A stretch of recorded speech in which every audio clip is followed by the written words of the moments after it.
Issues at hand, WBS TV, Peter Kibazo, your host, with me, Honorable Matthias Mpuga, Masaka Municipality. Several things. One, options. He says he will invite the public to deliver change, whether through electoral reforms or otherwise. That is one.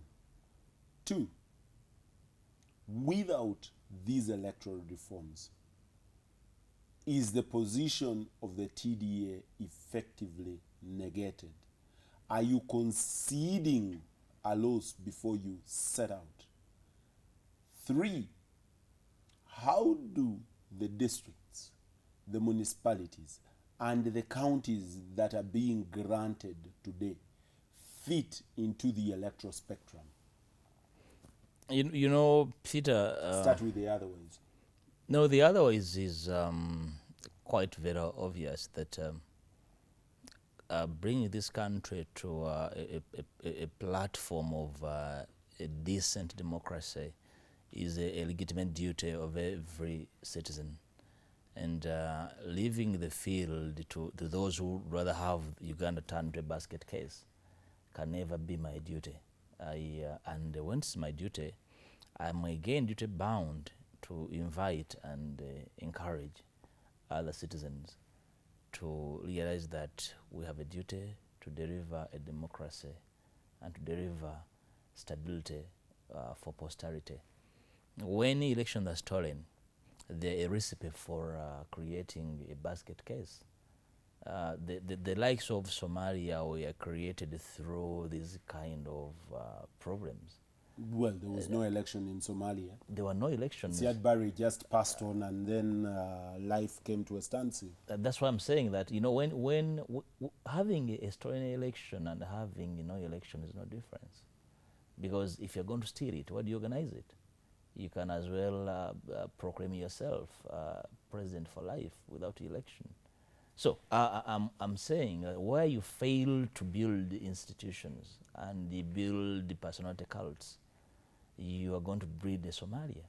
And I would rather that I invite people and sensitize them about this possibility, and we actually do our legitimate role in the Constitution to make sure that we protect the Constitution, not individuals.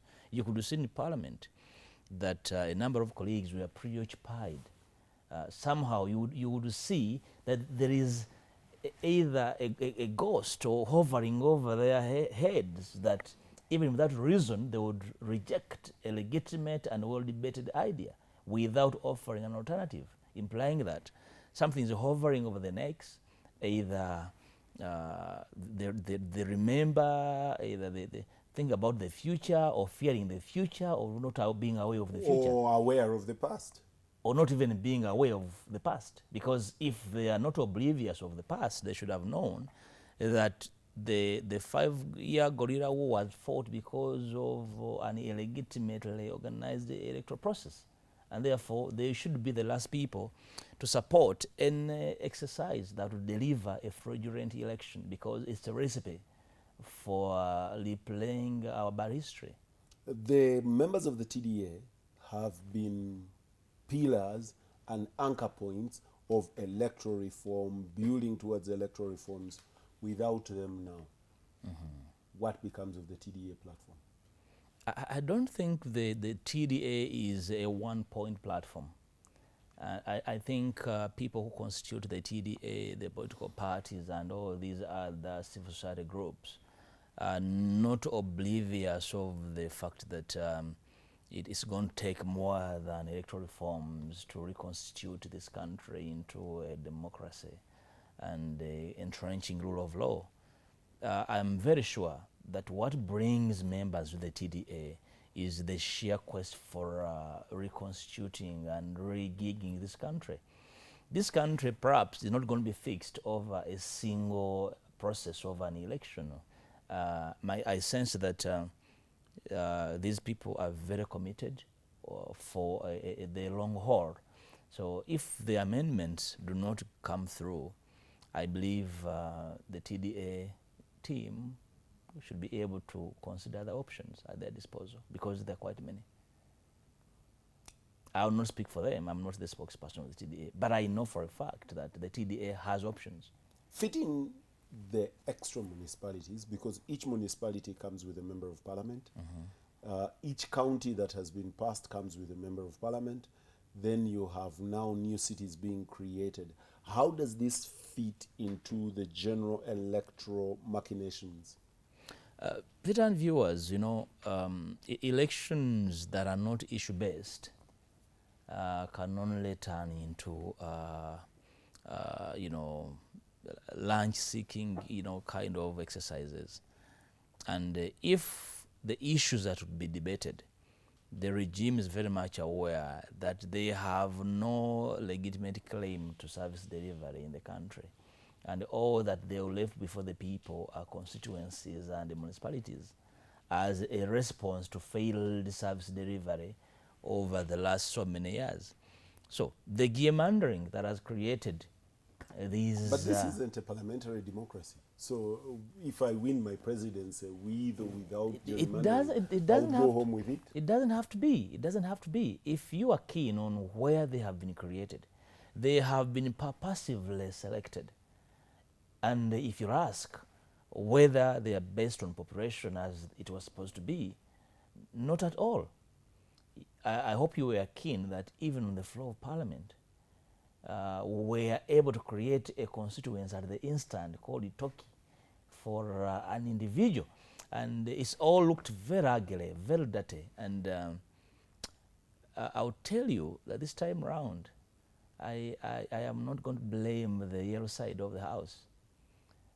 Somehow both sides of the house conspired to peek into this. To peek into this, and for me, it represents one of those most unfortunate days in Parliament, because there are times you think that you can pursue issues and forget about personal interest, just like some of us did today. I have a friend. He's a member of Parliament now, in your party, a member of the Democratic Party. I won't say who.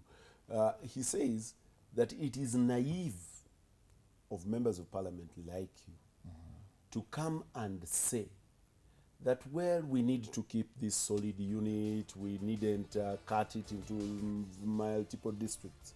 He says if they are cutting elsewhere, cut where you come from, make Masaka municipality 4 districts. You should have asked him, when did he ever succeed to have his own desires given? It's not in his powers to do so. If it were in my powers to create constituencies, I would have premised them on separation. I would have considered different constituencies from what has been considered today. But the fact that it's not premised on any legitimate, basis, it becomes really politically untenable. At least for me, it becomes untenable. It's just part of that, ugly response when people ask legitimate issues, questions of service delivery. You say, I have given you a district. Okay, we have to go. One parting shot. Well, to the country, and viewers in particular, I'll tell you that you have a duty to ask your member of parliament whether they are aware of the ramifications of a failed opportunity, a missed opportunity to deliver your constitutional amendment demands as we saw them in the Citizens Compact. The chairperson of the Legal Affairs Committee said out of the 100 plus districts, we are only able to visit 16. How do you deliver amendments when you could not even visit? Sampling. You sample? No.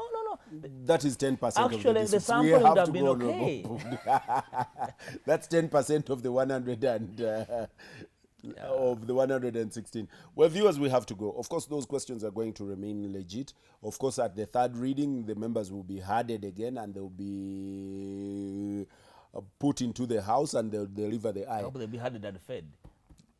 Do you doubt they were fed today? I'm sure that in a short while from now, we'll be starting to hear stories of who signed for what, when, and whose wasn't delivered.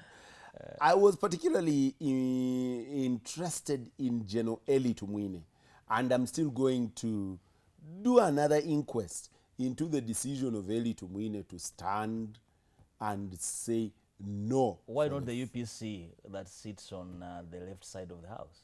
Well, apart from one single member of the UPC?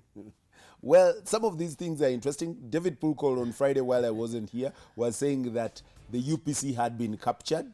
Possibly we saw bits of that today in the House.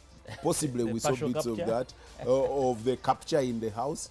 I saw Eli Tumwine speak, and the jaw of several members of the first line, both in literal and the metaphorical terms, their jaws dropped.